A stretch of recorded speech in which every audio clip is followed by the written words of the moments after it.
Every morning, my friends and I wake up and we're hit with a flurry of notifications. Peace is immediately replaced with an anxious sense that we're already behind, and this is why I built Spec. Spec lives on my Mac, has complete context on my digital life, and proactively helps me with my day ahead before I even ask. Here, Spec is reminding me that I need to ask Lucas for his feedback on a proposal we're submitting later today.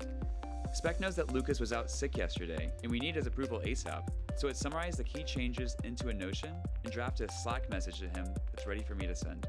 Spec meets you where you are in your Mac, even when you're using other apps. Spec can pull in context from my entire message history. Here it's getting me back up to speed on a conversation that I had weeks ago, with drafted responses based on emails, messages, and meeting notes with my team about this project. Spec takes me from this thread of messages over to my email, letting me effortlessly respond to both.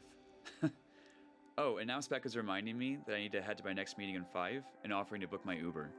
We believe that the technology of the future should manage our digital lives for us so that we can go out there and live our real ones with the people we care about the most.